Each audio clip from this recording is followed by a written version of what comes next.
I'm going to start the festivities by talking about something called Inbox Zero. Why? Well, because that's what I strive for every day, and because there's really, when it comes to email, nothing more satisfying than clearing out your inbox. Okay, so Inbox Zero is actually a thing. It's a system for email management developed by a productivity expert named Merlin Mann in a series of blog posts. So there's the URL. I recommend you read all 10 posts immediately. They're chock full of great, useful tips and techniques for mastering email. And I gotta say, Mann's Inbox Zero stuff is kind of the basis for a lot of what I do every day to make my email manageable.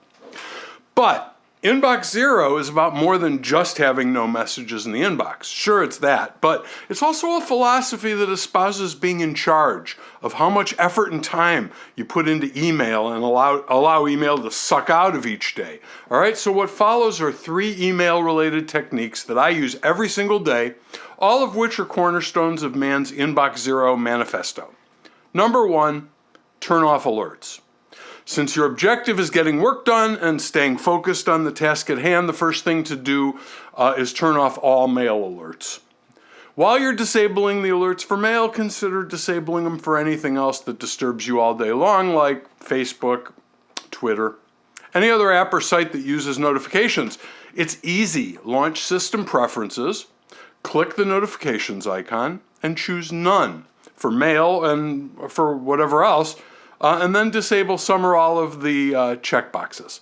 Or, if you like alerts but don't want to be interrupted while you're working, press Option and click the Notification Center icon in the toolbar. That puts notifications in Do Not Disturb mode, and it grays out the Notification Center icon to let you know that Do Not Disturb is enabled. Good one, huh? Okay, so Option, click the Notification Center icon again if you want to turn Do Not Disturb off, or single click the icon and flick the little switch and turn it to off, either way.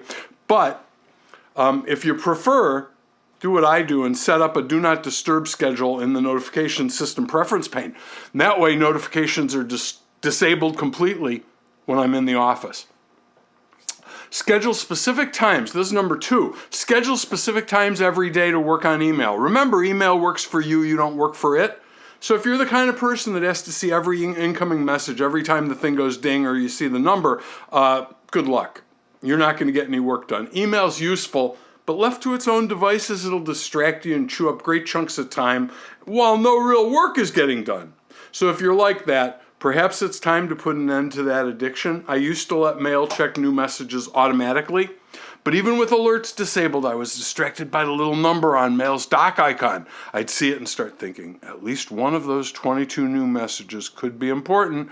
I should probably check my inbox, just in case. And bingo, I'm off down the rabbit hole and looking at my inbox instead of doing the work that needs to be done. So to prevent this, I've learned to check my email no more than 2 or 3 times a day, once before lunch, once at the end of the day. I never come in the office in the morning and look at email first thing. That's a rabbit hole that can suck you down and waste half of your morning. I never, ever do that. Never. Ever. Ever, ever, ever. I've learned the hard way that starting in on my email the first thing in the morning just wastes way too much of my prime work time before I even realize what I'm doing. Instead, when I walk in the office, the first thing I do is spend the first couple of hours working on writing without interruptions. If I'm working on a book, I'll work on that. If it's scripts for course, I'll work on that. I do all that before I even launch the mail app. If I'm working on something shorter like a column, I'll finish it first thing in the morning before I even open the mail app. I thought people I work with would complain that I don't reply to emails within minutes anymore. But that hardly ever happens. And you know what? By limiting my time spent on email to 2 25-minute or smaller, less if I can help it, sessions a day, I spend way less than an hour a day dealing with mail. And while some days are better than others, on the average, I manage to triage and respond to and manage 100, 200, 300 messages in well under an hour. Okay? It's easy. The trick is to schedule specific times for reading and responding to email, and then honor those times religiously. Now think about how much time you spend each day dealing with your email, and then consider how much more work you might get done if you could reduce the amount of time you spent dealing with your email, right? Okay. Unfortunately, some people work in an office environment or have a job where they can't turn off notifications and they have to check mail regularly, or their boss requires them to respond instantly to email. And you can't really turn off notifications if that's the case. Or even maybe check your mail twice a day. But what you can do is reduce the amount of time you spend dealing with email every day and be more productive. Okay? So the object is you want to create a good balance between email and real work. If you can't turn off notifications or only check email twice a day or at specific times, then teach yourself not to switch to mail when a new message appears unless it's urgent. That's not quite as effective as turning them off and disabling notifications.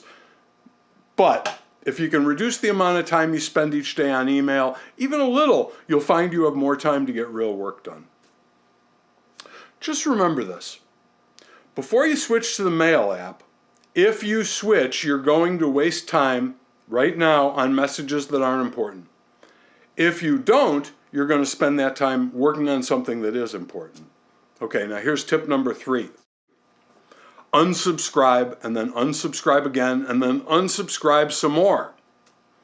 Okay, it takes time to read the subject line of any message, and it takes more time if you open it and scan its contents. So when you get these mails from like commercial entities, mailing lists, stores, groups, things like that, ask yourself, do I ever open these? If the answer is no or even maybe, you might want to look for the unsubscribe link. It's usually at or near the end of the message, and click on it. It doesn't always work, but it's worth trying. So here's what some of the unsubscribe links I've seen lately in my email look like. Okay.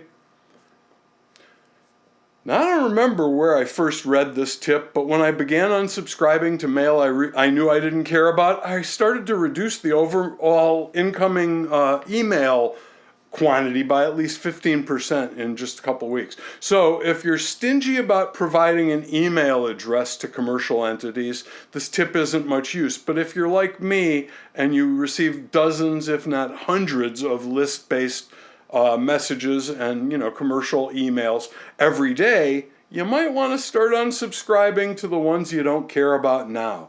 Remember, just because you once opted in to receive email from a list, it doesn't mean you have to keep reading it forever. So if you don't love it, consider getting rid of it right now. Remember, you can always resubscribe if you find that you missed something, but my experience has pretty much been that when I was uninterested enough in something to unsubscribe, it's not likely I'm going to resubscribe again.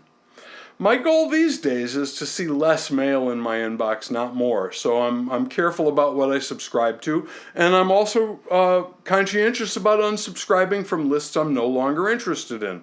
And this has helped reduce my mail load a lot. And while it should go without saying, I'm much more particular these days about what I sign up for. I only sign up for things that really matter to me and interest me and that I'm willing to make time to read every day, and that's that. Moving right along, in the next lesson, lesson 3, we're going to look at working smarter with Apple Mail.